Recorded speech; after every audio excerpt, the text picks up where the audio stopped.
feminist movement has tried to demonise men by counting as acts of domestic violence, shouting, attempting to commit suicide as an act of domestic violence, according to the Domestic Violence Project. They publish countless figures for domestic violence. None of the figures are small, and all of them appear to confirm the existence of a vast and menacing problem, a problem that only appears to affect women. But what is it? What is domestic violence? If you think that it means a man, woman or child being beaten up, punched or kicked, then you're mistaken. Domestic violence as presented in the media is actually something very different. It's defined as a wide array of behaviours, most of which are not actually violent at all.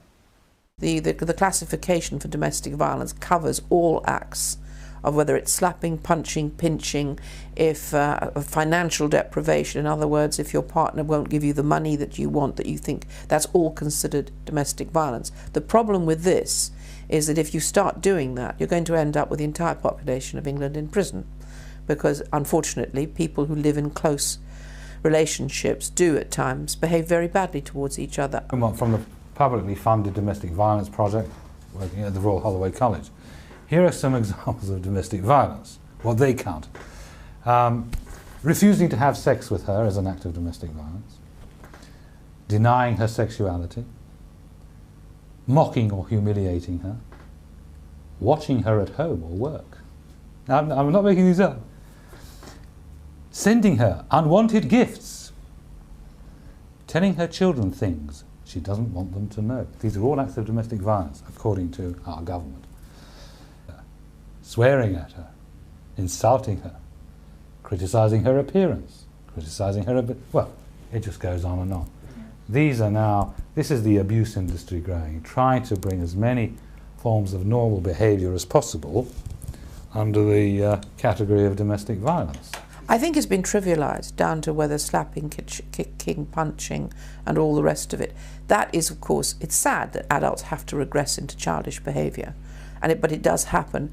Domestic violence, to me, is where there is physical attacks on another human being from someone who is close to you and loves you, or supposed to love you. Some of the literature on that has tended to kind of overstate the case, so, and they've tended, if you look at some of the literature, they tend to sort of stretch the definition of abuse, not just from punching and kicking or injuring in other ways, but to just sort of name calling or nasty looks, which name calling and nasty looks are not nice, but it kind of, you don't want to stretch the definition too far. As the feminist movement mounted its campaign to vilify men, it became easier and easier and easier within the court system, which after all was flooded with women, and the social services, which is largely women, and all the sort of feminisation of our society, to see men as the enemy. The Domestic Violence Project at the Royal Holloway College, this is a £3 million project funded by the Labour government, which is run by an American feminist who knows every trick in the book. I've even received emails from women telling me that my website is illegal because it's an act of domestic violence against women. You cannot complain against women without them feeling that they have a right to abuse you, to threaten you, to intimidate you. And when it comes to the mainstream media, newspapers and what have you, they won't receive a few emails, they'll receive thousands of emails, thousands of letters orchestrated by the feminist lobby, which you must remember is extremely well funded. And so the women are goaded into believing that they are being abused by the male population, when the truth of the matter is, as you can see from to the depths that they are having to sink in order to define domestic violence in every which way they can, and these things are regarded as crimes. When questioned, 47% of women living in London say they'd leave their partner straight away if he hit her. In reality, it takes an average of 35 beatings before they actually report the violence. Despite this reporter's misuse of the word beatings, this doesn't mean 35 punches or 35 slaps or 35 of any other kind of physical assault. As we've seen, it could mean anything. It's even extended to include financial domestic violence. This means wherever a man refuses to give money to a woman, for whatever reason, he's classed as abusive. I wonder, if I beat her at chess, is that intellectual domestic violence? If I beat her on PlayStation, is that video game domestic violence? The definitions of domestic violence are now so wide that the figures have become meaningless. Domestic violence is as far as I'm concerned, is serious violence where the other person is so intimidated that you ruin their quality of life. I got into an argument with someone a couple of months ago, and she was very sensible, and she worked in a. It wasn't kind of like a rape crisis centre or something, but it was a sort of kind of a resource centre for those kinds of things.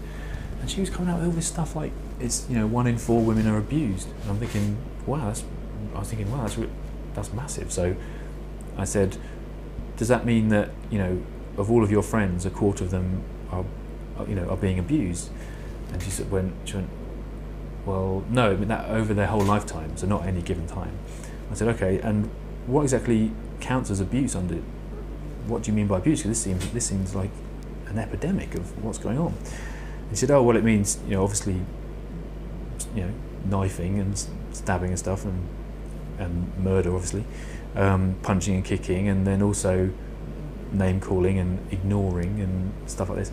So what it actually boiled down to was that over that whole spread of things, it meant that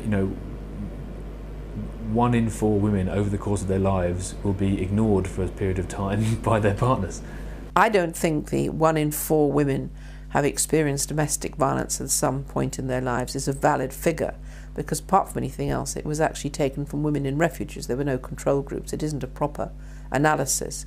It's kind of unfortunate if energy directed towards solving really serious problems is kind of dissipated on silly stuff like that.